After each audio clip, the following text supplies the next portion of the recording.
Hi guys, how are you doing? My name is Crystal. Welcome to my YouTube channel. I'm a single woman from Rochester in Kent. Alexa, what's the time, please? It's 5:54 p.m. Right guys, so my Barclays bank card came before I went up to my mum's this morning, and I went out this afternoon at it would have been about 4:30 that I walked up Corey's Road from my block of flats to the cash point where I took £10 out of cash point, the cash zone. So I was at the cash point at 4:33, the Rochester Riverside cash point, on the 4th of October 23. Then I went round the corner into the co-op where I've got a receipt that I was in there at 4:41 and 19 seconds, and I was served by Charlotte. I was served by Charlotte. Charlotte.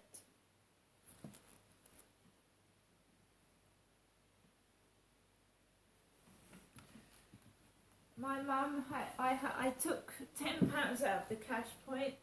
My mum had given me a bit of money, so I got my £10. I used some of the money my mum had given me, and I got some items from the Rochester Riverside Co-op. I walked in there, it felt hostile.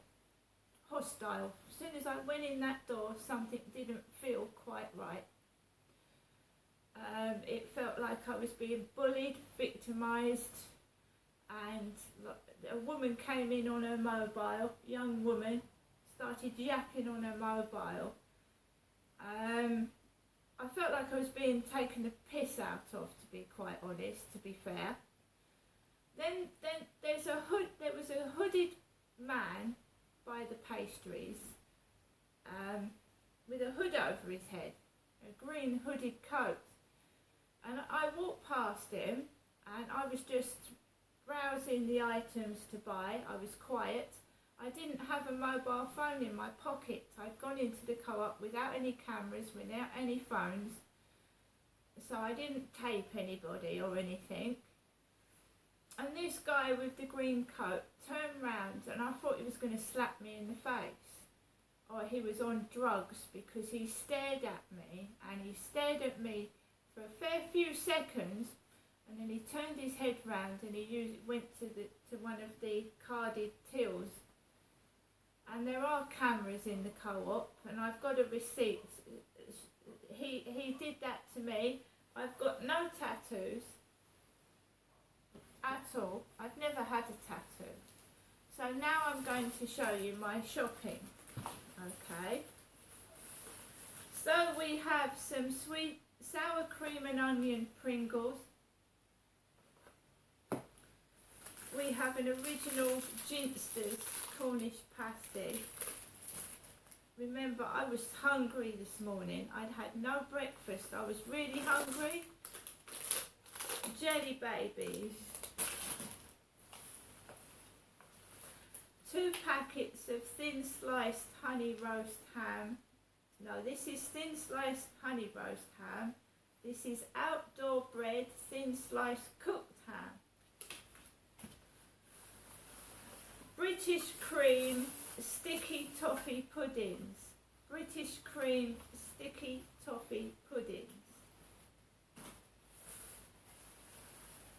2 cans of Pepsi Max, which has got no sugar. Pepsi Max, 2 cans of that. And I used Charlotte served me. Green plastic bag. Wildlife tubes, which is yogurts in like a stick. West Country cream toffee yogurt. Mr. Kipling 6 angel slices. Nescafe Gold Cappuccino. We have 2 Eton Mess cupcakes. 2 Eton Mess cupcakes. We have 2 strawberry yuzus. I've had my ice cream, which is a Cadbury's flake, and we've got the Sun newspaper. Victoria, my pain over David's affair. Our crisis in 2003 was the hardest. Bex, we were under pressure.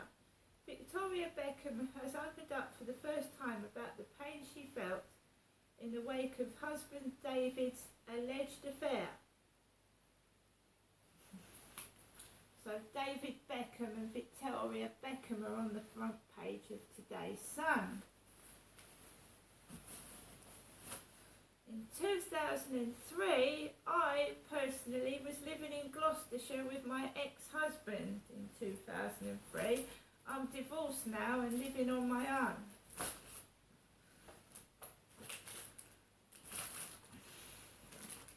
Jelly baby. Right.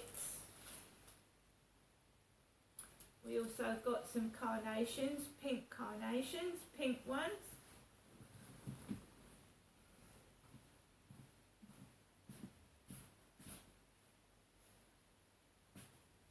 Carnations and Jungle Jackpot scratch card, which I haven't scratched yet. So Jungle Jackpot scratch card.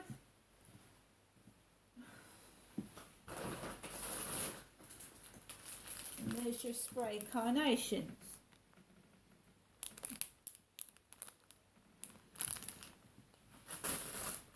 Now I'm not going to keep my mouth shut. If someone is going around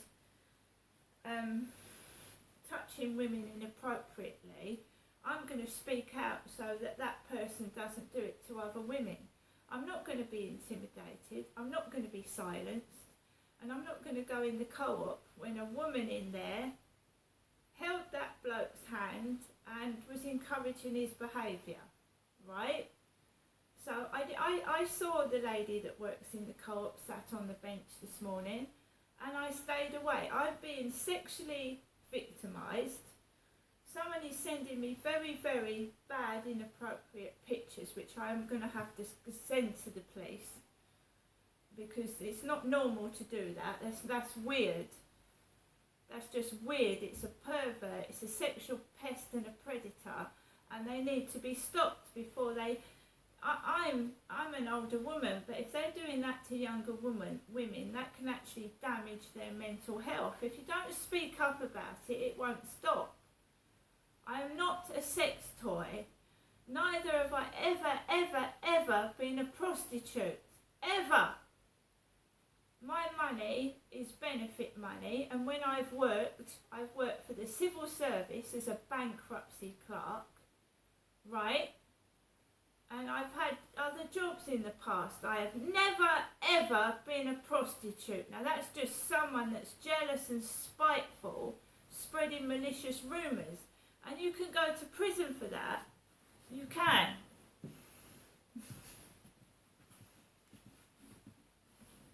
The police need to find out who this sex pest is. Now, I hadn't had any trouble. I'm not saying it's the lady in the co-op. I'm not accusing the lady of the co-op being involved in this. But it's very strange that over the past 2 days, I have been bombarded with inappropriate messages of a sexual nature and really disgusting vile photographs. Now, excuse me, these poor people don't know that they've been violated. People sending me pictures of other people naked. Have they asked their permission? You can go to prison for that. There is a sexual predator out there preying on vulnerable women, and I suggest someone tries to find out who it is. So my mum got my cats some Whiskers Duo Surf and Turf. My my relative Charlotte goes round to my mum's every week and takes my mum to the spa shop in Chatham. So Charlotte and Stuart pick my mum up from her address and take her to the spa shop in Chatham. So I realise that my mum says that she's got nobody, but Charlotte and Stuart go up there once a week, take my mum in the car to the cash point and take her into the spa shop. Sue comes in twice, sometimes 3 times a day to see my mum's all right. She's had workers in there doing her bathroom. It's me that's left on my own all day and speaks to nobody. And sometimes that's my choice, because when an old man comes up to you, says he wants to be your friend, and then starts touching you and doing things that you don't agree to, I want to keep away from people.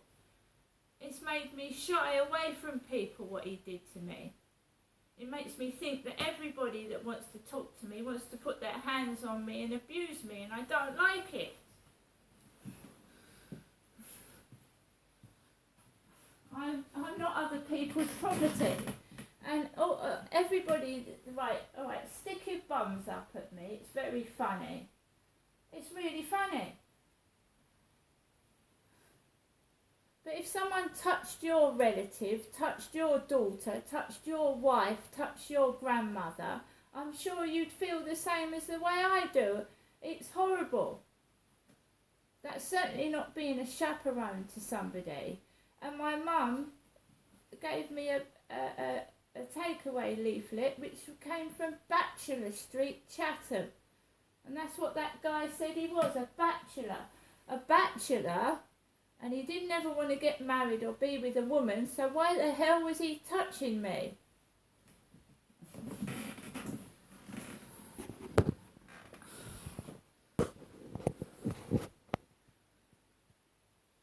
I'm afraid you've got to stand up for yourself, because if you don't, you just, there's several times I've just sunk into deep depression after what that guy did to me. I just sit in my flat and think, is he going to be in the co-op? Is he going to be outside the co-op? Is he going to be on the field? Is he going to be down Rochester High Street? He's made me humiliated. He's touched me when I asked him not to.